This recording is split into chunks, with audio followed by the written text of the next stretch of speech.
A ver, pensemos en esto por un momento. ¿Qué pasaría si viéramos una ciudad no como un montón de edificios, sino como un paciente? Uno que puede enfermarse y necesitar un diagnóstico. Bueno, pues en el siglo XIX, un urbanista, Ildefonso Cerda, se propuso hacer justo eso. Con su obra La teoría general de la urbanización, buscó, digamos, descifrar el ADN de las ciudades para encontrar una cura a sus males. Para meternos en la cabeza de Cerdá, primero hay que entender el drama que él estaba viendo. Él no veía solo ladrillos y calles, no, veía una batalla épica. Sus propias palabras nos dan una idea de la intensidad, de la crisis urbana que lo tenía tan preocupado. Entonces, ¿cuál era exactamente esa lucha? Para Cerdá no se trataba de ejércitos, para nada. Era un conflicto mucho más profundo entre dos formas de vida. Un verdadero choque de trenes entre lo viejo y lo nuevo. Por un lado, teníamos una nueva era industrial, llena de movimiento, de comercio, de una actividad frenética. Y por el otro, pues, las ciudades de siempre. Ciudades antiguas, diseñadas para una vida mucho más quieta, más pasiva, para la defensa.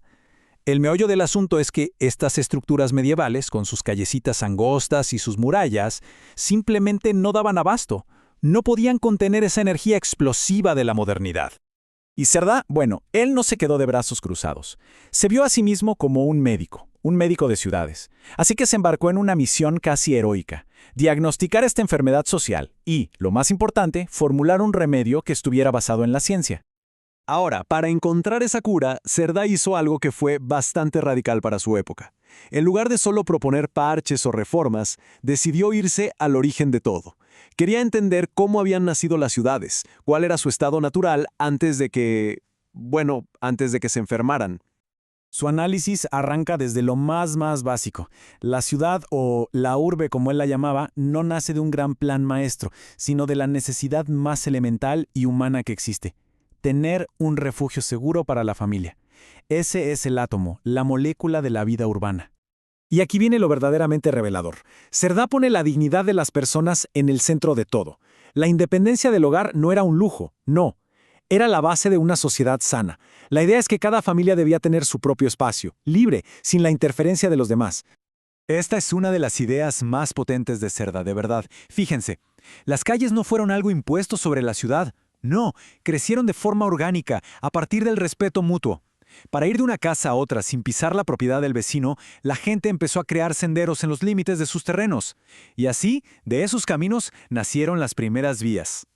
Así, la ciudad ideal para Cerdá era como una urbe rurificada, o sea, un lugar donde la vida de ciudad no significaba tener que renunciar al espacio, a la luz y al aire del campo. Los edificios estaban separados, garantizando así la salud y la autonomía de cada familia.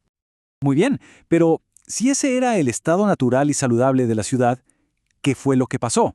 Aquí Cerdá argumenta que ese ideal se traicionó y que todo se echó a perder por un proceso que él llamó la gran condensación. Este es el punto de quiebre. El contraste es brutal, no podría ser más claro. La ciudad original, la expansiva, la rural, era sinónimo de salud, de independencia, pero la ciudad que Cerdá tenía frente a sus ojos era todo lo contrario: un lugar condensado, enfermo, superpoblado, que era un caldo de cultivo para toda clase de males sociales.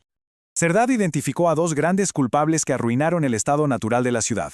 Primero, las murallas medievales. Se construyeron por miedo, para defenderse, pero se terminaron convirtiendo en una cárcel que impedía que la ciudad creciera de forma orgánica. Y segundo, las exigencias del capitalismo industrial, que en su afán por la máxima eficiencia, buscaba acortar distancias a toda costa.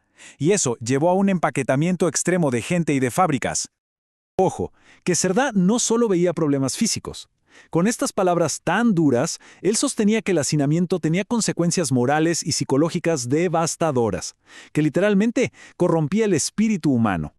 Pero frente a este diagnóstico tan sombrío, Cerdá no se quedó solo en la crítica. Propuso una solución radical, nada menos que la creación de una ciencia completamente nueva para sanar la ciudad. La pregunta que se hizo Cerdá fue, en su momento, revolucionaria. A ver, si la ciudad es como un organismo vivo que puede enfermar, ¿no debería existir una medicina para ella? ¿Una disciplina basada en datos, en análisis, en principios científicos? Y para bautizar a esta nueva ciencia, Cerdá acuñó una palabra que hoy nos suena súper familiar: urbanización. Para él, esto no era solo construir edificios y ya.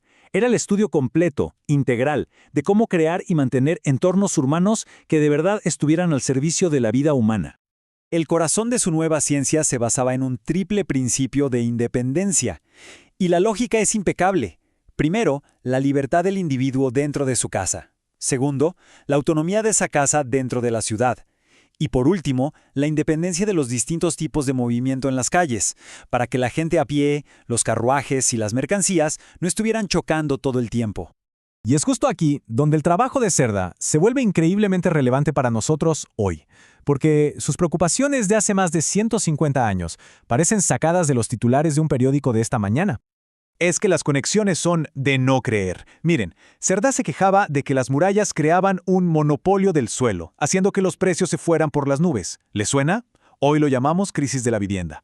Se preocupaba por calles que ahogaban el tráfico. Y bueno, hoy sufrimos embotellamientos monumentales. Él alertaba sobre los efectos del hacinamiento en la salud. Y hoy, ¿qué priorizamos? Los espacios verdes, la calidad del aire. Denunciaba la inequidad. Y hoy el gran debate es sobre la gentrificación. Es increíblemente actual. Esta cita es escalofriante por lo vigente que suena. Cerdá ya entendía perfectamente que una vivienda cara y de mala calidad no solo es un problema de dinero, es una crisis social que degrada la vida familiar y que termina afectando a toda la comunidad. Al final, el gran legado de Cerdá es este. Nos enseñó a pensar en la ciudad como un sistema. No es un accidente de la naturaleza, sino el resultado de decisiones, de un diseño. Y si está diseñada, significa que puede ser rediseñada, pero esta vez con rigor científico y sobre todo con un propósito profundamente humanista. Su pregunta fundamental sigue flotando en el aire. ¿Están nuestras ciudades hoy en día verdaderamente al servicio del bienestar de la gente que vive en ellas? Cerdá nos dejó la ciencia para buscar la respuesta, pero esa respuesta, al final del día, sigue dependiendo de nosotros.